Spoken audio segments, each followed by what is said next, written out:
for anyone in our generation in the United States, he's done more to improve our lives than anyone in the world.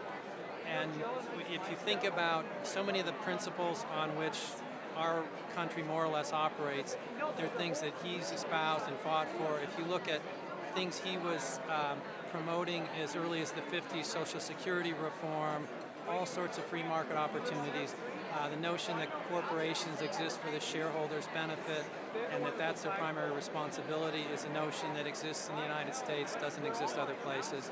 And I think it's really had a profound impact on people's everyday lives, both materially and psychologically. Well, I think he made markets a respectable thing to be in favor of. When I went to college, Keynesian economics dominated everything, and he changed all of that and made people rediscover markets and rediscover the basis of a free economy. Do you know Milton? I do, yes. Well, yes. What's he like as a person? He's fabulous. I've skied with him for many years, and he doesn't ski anymore. But has a wonderful sense of humor. He makes everybody's opinion seem extraordinarily important. I was once at a party at Stanford, and there were a whole bunch of people. One woman was quite drunk, and there were a lot of professors there, and they all ran away from her because she was not interesting. Milton was there, absolutely trying to persuade her and meeting her argument for argument, and this really kind of embodied his passion. That there was no one who was lost, no one who couldn't be persuaded and saved. There are two main ideas that I can think of off the top of my head. There are many. The first idea Friedman is famous for was the permanent income hypothesis, which is what he won the Nobel Prize for. And that's the idea that before Friedman, macroeconomists believed that people spent in the same way that they earned, and that income and consumption tracked perfectly.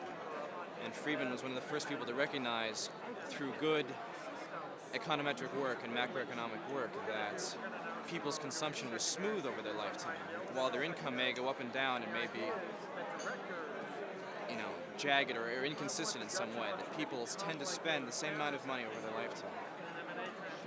The second idea I think Friedman had the most impact on academic economics, especially in policy making, is with the idea of monetary theory, basically the idea of the money supply.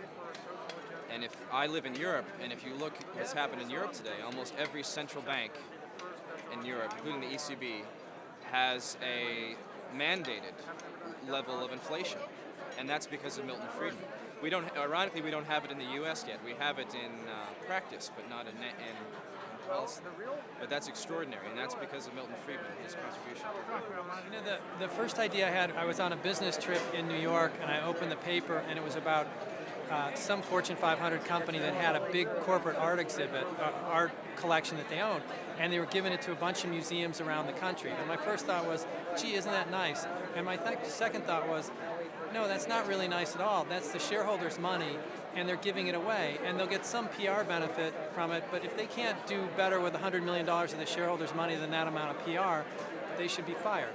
And I thought, the reason I think about it that way is probably partly innate, but certainly partly because of Milton Friedman and some of the articles he'd written, and that thought process in ethics class in business school.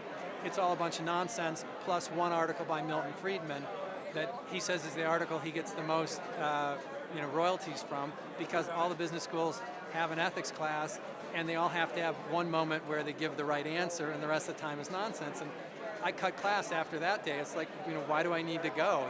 We have the answer here. And so I thought about how important what he'd done is, and how important it is to really everybody in the country. And then when I started to think of all the other things he's done, and I figured, who's made my life great? It's probably my parents first off, and really after that I'd have to look to Milton Friedman and say he's done more to make my life a great life than anybody other than my family.